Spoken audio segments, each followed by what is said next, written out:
여호와의 열심 임마누엘이라는 제목으로 여러분과 나눠보려고 합니다. 사랑하는 성도 여러분, 도망치고 때로는 담쌓고 때로는 문을 닫아버리는, 그래서 열어주지 않는 우리의 모습을 여러분 아십니까? 그런데 이를 포기하지 않고 끝까지 쫓아오시면서 찾아오시는 분이 계십니다. 누구실까요? 우리 창조주 하나님입니다. 성경에 임마누엘이라는 단어는 세 군데에 등장합니다.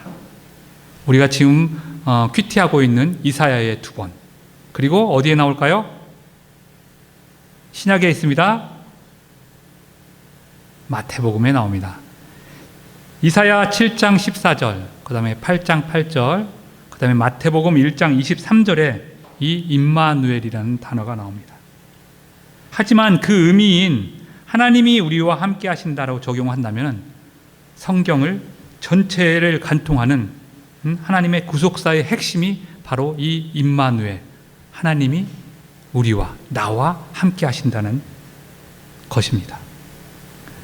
하나님은 인간을 단순히 죄에서 구원한 것을 넘어 인격적으로 함께 거하며 동행하는 관계로 회복하기를 원하셨습니다. 우리에게 아내와 남편을 주시고 때로는 공동체와 교회의 모습으로 주신 것도 이와 연관된다고 생각해 보면 너무도 잘 이해될 수 있습니다. 그리고 마침내 새하늘과 새 땅이 열리는 그때에, 그날 그 온전한 때에 하나님의 온전함, 함께 하심을 이루시기 위해서 우리는 결혼식을 거행하게 됩니다. 우리들이 새 신부가 되어서 어린 양 신랑과 결혼식을 거행한다. 요한계시록에 그렇게 써 있습니다. 이 또한 하나님이 우리와 영원히 함께 하시려고 하는 또 다른 모습일 것입니다. 창세기에 에덴 동산에서 하나님과 사람 사이에는 아무런 장벽이 없었던 완전한 임마누엘의 상태였습니다. 그러나 사람은 하나님처럼 돼보겠다고 그러한 교만으로 인해서 그 관계는 깨트려졌고 하나님을 두려워하며 숨는 존재가 되었습니다.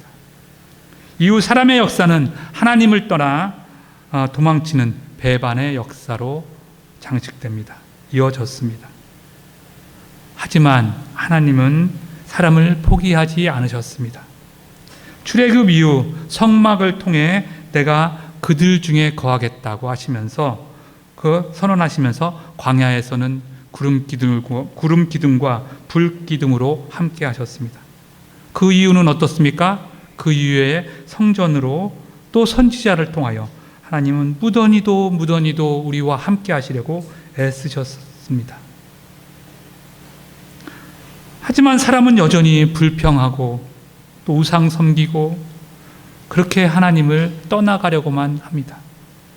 이 반복되는 실패는 결국은 사람의 힘으로, 우리의 노력으로, 어떤 수고로도 될 수 없음을 말해주고 있으며 하나님과의 온전한 동행은 오직 하나님으로만 가능하다는 것을 알게 해줍니다.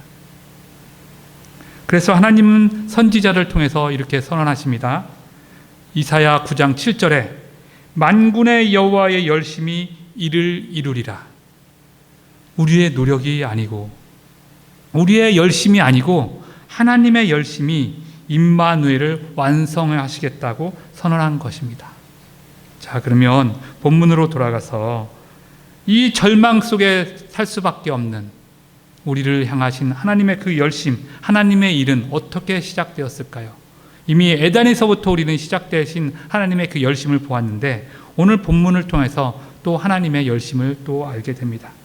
이사야 11장 1절, 하나님의 역사의 시작은 이사야는 이렇게 선언하고 있습니다. 줄기에서 한 싹이 날 것이다 라고 말합니다. 당시 북이스라엘은 완전히 몰락해서 패망해서 없어졌고요, 또 소망이 끊겨진 상태였습니다. 남유다는 어떻습니까? 억만칭창 마찬가지입니다.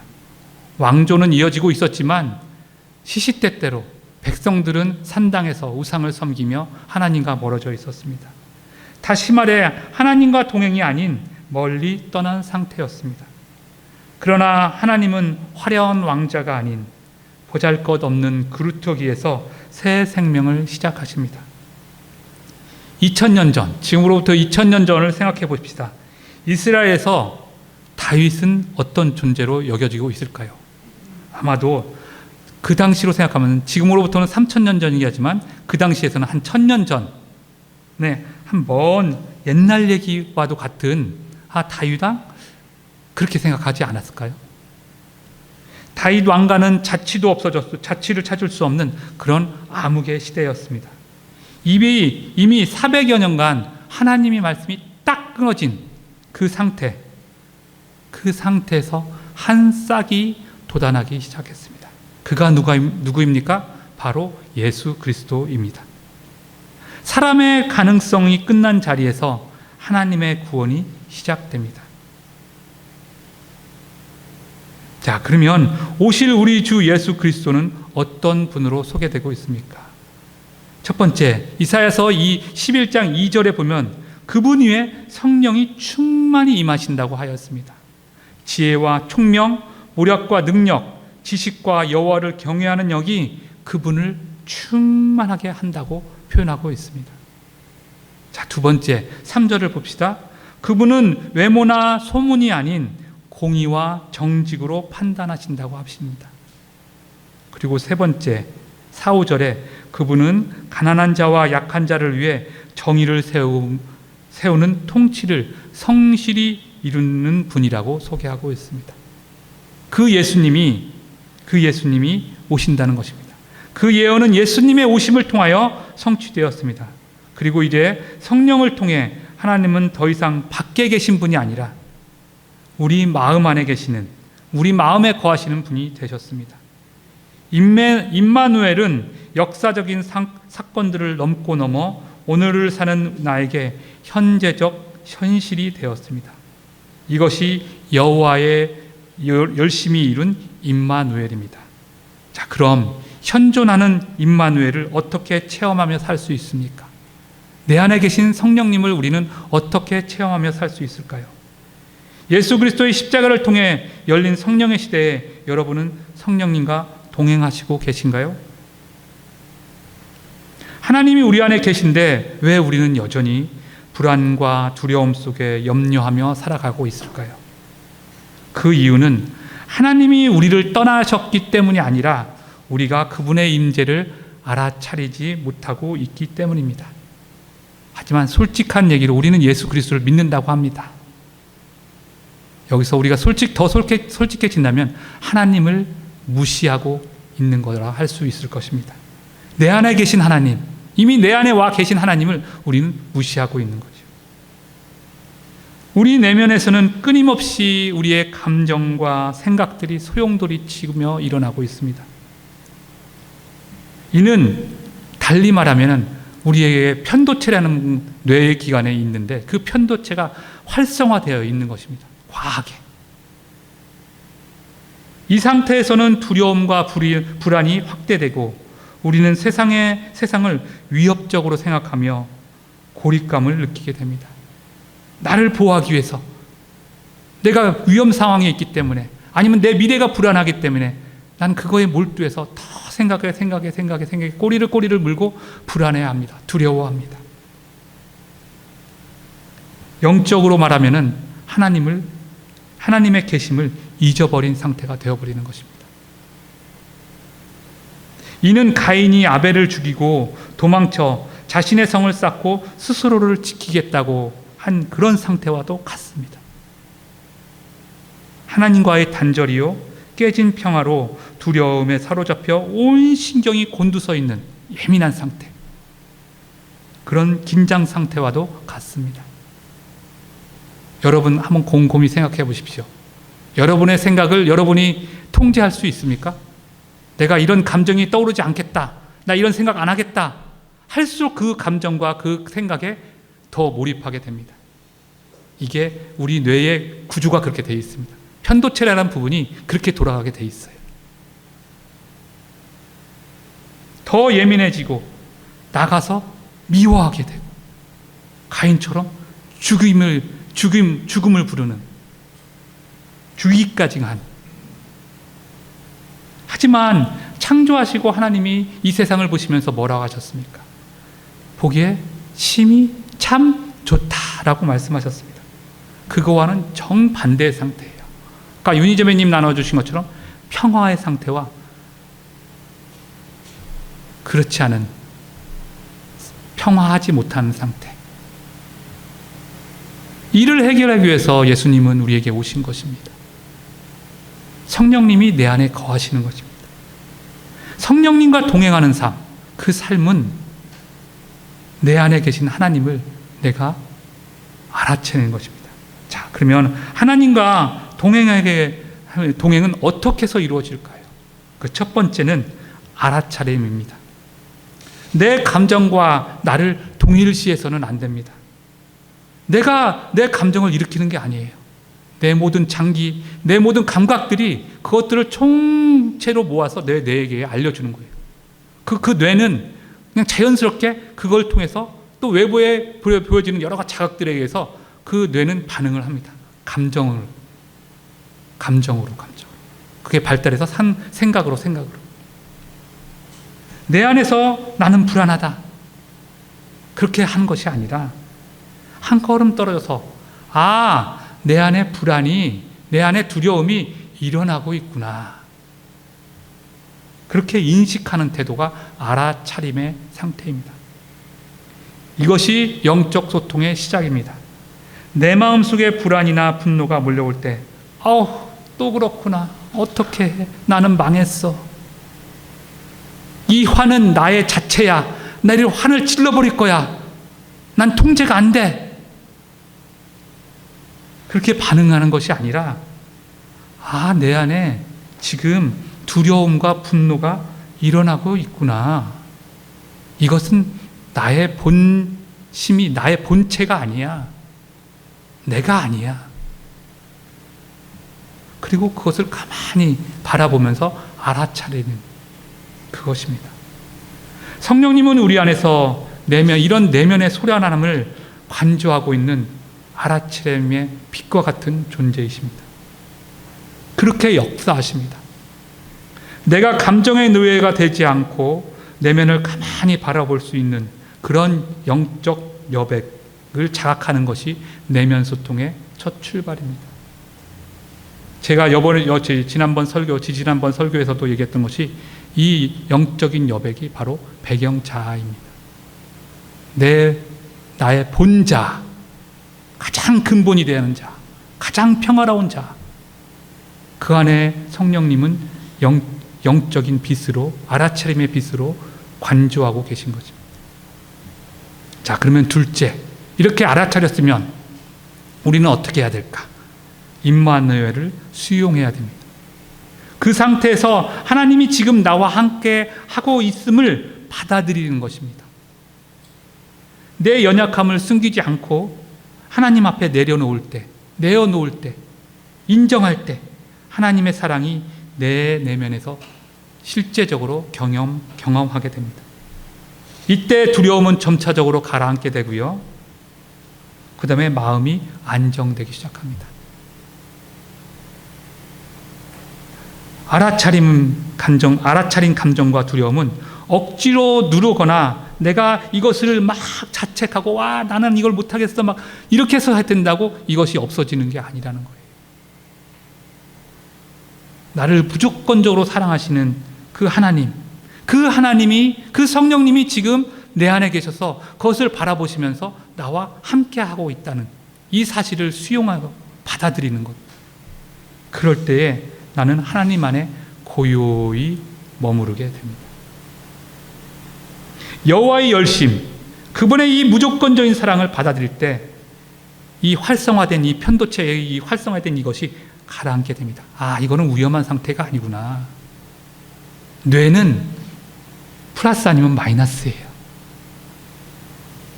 우리 신경이 그렇게 전달돼요. 마치 컴퓨터처럼.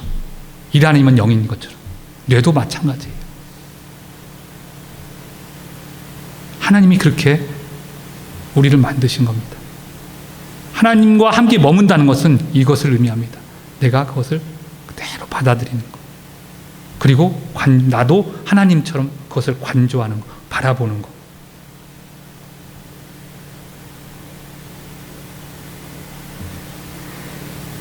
여호와의 열심과 그분의 무조건성을 바랄 때 활성화되었던 편도체는 비로소 공포 반응을 멈추고 안정화된다고 말씀드렸는데, 이 상태가 바로 사도 바울이 고백한 빌립보서 4장 7절의 말씀과 같습니다. 모든 지각에 뛰어난 하나님의 평강이 너희 마음과 생각을 지키시리라. 이것이 말씀의 실체적인 경험이 되는 것입니다. 그리고 나서 세 번째, 성령님과의 소통이 됩니다. 내면이 고요해질 때 성령님의 음성이 분명해집니다. 내가 정신없이 어디에 막 몰입되어서 거기로 끌려가고 막 그것에 쫓아갈 때 우리는 하나님을 잊어버리게 됩니다. 내가 화가 나서 막 그 화를 막 모든 것을 표현할 때 하나님은 온데간데 없어집니다. 그분이 없는 겁니까? 사실은 내가 무시하는 것이죠. 내 자아가, 내가. 그 음성이 분명해질 때 지혜와 통찰, 그 다음에 타인을 향한 긍휼은 자연스럽게 내 안에서 흘러나오게 됩니다. 그 결과 내 삶 속에 성령의 열매가 맺히게 됩니다. 편도체의 두려움과 내면의 소음들이 이렇게 정돈이 되면은 인지 및 공감, 깊은 통찰을 담당하는 전두엽, 요 앞쪽에 있는 뇌가 활성화가 됩니다. 마음은 고요해지고 그 자리에 마침내 내 안에 계신 성령 하나님이 미세한 음성으로 우리에게 말씀을 하십니다. 공의롭고 지혜로운 감동, 타인을 향한 긍휼의 마음이 똑똑히 들리게 됩니다. 이것이 바로 성령과 나누는 참된 내면의 소통이 됩니다. 내 안에 성령님과 온전히 소통할 때 우리는 더 이상 이기적인 욕망, 화냄, 두려움 그런 거에 끌려다니지 않고 갈라디아서 5장에 말씀하시는 성령의 9가지 열매를 맺게 됩니다. 그것이 무엇입니까? 사랑, 희락, 화평, 오래 참음, 자비, 양선, 충성, 온유, 절제.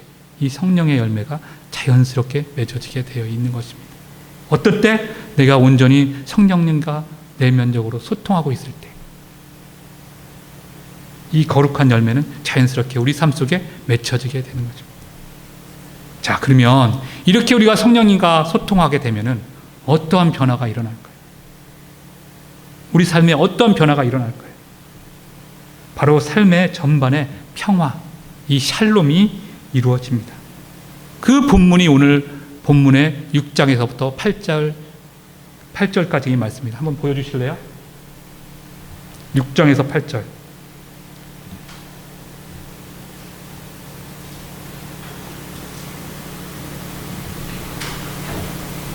6장에서 그때의 이리가 어린 양과 사자가 표범이 같이 뛰놀 수 있는 거 상상할 수 있습니까? 어린아이가 독사굴에 손 넣어도 아무 해를 당하지 않는 거, 그게 이루어질 수 있나요? 너무 이상적인 거 아닌가요? 자, 그러면 이거 왜 여기 이 본문은 이걸 말하고 있을까? 이리와 어린 양, 사자와 송아지가 함께 평화로 묘사되고 있습니다. 이는 단순히 미래의 이상형이 아니라 우리 내면에서 시작되는 변화를 표현하고 있습니다. 사자와 이리는 우리 안에 어쩌면 자주 있는 분노, 공격성, 두려움을 상징합니다. 어린 양과 아이는 연약함과 상처받기 쉬운 자아를 의미하기도 합니다. 성령이 다스리지 않는 상태에서 이들은 끊임없이 충돌해서 서로를 미워하고 죽이기까지 합니다. 하지만 성령 안에서 이들은 화해하게 됩니다. 강함은 더 이상 파괴적이지 않고 연약함은 더 이상 두려움의 원인이 되지 않습니다. 이것이 통전적 내면의 평화를 말하게 됩니다. 임마누엘을 온전히 누리는 삶이 되는 것입니다. 샬롬의 삶이죠. 바로 에덴 동산의 회복입니다. 처음 하나님이 에덴 동산을 창조하시고 모든 것을 다 창조하신 후에 그 상태, 그게 우리 내면에서 이루어지도록 하나님은 에덴 동산, 출애굽, 또 구약, 예수 그리스도, 성령의 시대, 이 성경을 전체적으로 관통해서 이걸 이루고 계신 것입니다. 한번 구절을 보여주실래요? 미리 얘기했어야 되는데 9절의 말씀처럼 이 평화는 결국 여호와를 아는 지식이 충만할 때 완성됩니다. 즉 내 안에 계신 성령님과 온전히 소통될 때 우리는 여호와를 알게 됩니다. 여기서 안다는 것은 단순히 정보가 아닌 거 여러분 아시죠? 하나님을 인격적으로 경험하는 깊은 관계를 의미합니다. 그때 우리 삶에는 해함도 상함도 점점 사라지게 됩니다. 에덴 동산에서 우리가 처음 맛보았던 그 평화, 샬롬, 그 에덴 동산에서 하나님과 함께 그 동산을 거닐던 그 시절, 그 평강을 생각하시면 됩니다. 그래서 솔로몬은 잠언에 이 비법, 이 비밀을 기록해 놓았습니다. 잠언 4장 23절에 모든 지킬 만한 것 중에 무엇을 더욱 지키라? 내 마음을 지키라. 왜? 생명이 여기서 난다 했던 것입니다. 자, 그러면 오늘 결론을 맺겠습니다. 여호와의 열심을 의지하는 삶을 우리는 살아야 됩니다. 내 열심이 아닙니다. 하나님의 열심을 깊이 깨닫고 그것을 받아들이면 됩니다. 성경은 분명히 말합니다. 사람은 끊임없이 하나님을 떠났지만 하나님은 끝까지 우리를 포기하지 않으신다는 것. 여러분, 저도 마찬가지지만 우리 자녀들에 대한 염려들이 있습니다. 하지만 내가 염려한다고 될 일이 아니죠. 아내와 제가 그걸 나눌 때마다 제 아내가 그런 말을 해요. 하나님이 하실 거야. 하나님의 때에. 왜? 하나님의 열심은 이미 성경에 다 계속해서 기록되어 있지 않습니까? 이제 성령으로 우리 안에 거하시고 계시기 때문에 그 임마누엘 하시는 그 하나님, 그분을 믿어야 됩니다. 따라서 우리의 삶의 방향은 분명합니다. 외부에서 일어나는 일이어도 결국은 내부에서 결정합니다. 화를 낼 것인지, 괴로워할 것인지, 미워할 것인지, 결국은 내가 내 내면에서 결정을 합니다. 이러한 내면의 소음들에 끌려가지 않고 하나님이 함께 하심을 알아차리며 그 평안 가운데 살아가는 것이 진정한 임마누엘을 풍성히 누리는 삶입니다. 중요한 것은 우리의 의지가 아닌 여호와의 열심입니다. 그 열심이 우리 안에서 일하시며 결국 임마누엘의 삶을 완성해 나가갈 것입니다. 이 한 주도 내 마음에 일어나는 파도들을 조금 떨어져서 조금은 관망하시면서 바라보면서 알아차리시고 성령이 함께 하심을 인정하고 그의 말씀을 기억하며 소통하는 평화로운 한 주가 되시기를 기도합니다. 기도하겠습니다. 하나님 아버지, 우리를 사랑하셔도 너무도 사랑하셔서 예수 그리스도까지 본인이 직접 오셔서 우리를 끝까지 사랑하셨음을 감사드립니다. 그 사랑에 진짜 너무도 감사해서 하나님 그 사랑을 우리가 때때로 잊을지라도 우리를 포기하지 않는 그 하나님의 사랑을 더욱 의지하게 됩니다. 하나님, 우리를 긍휼히 여기시고 우리 안에 풍성히 거하여 주시옵소서. 예수님 이름으로 기도했습니다. 아멘.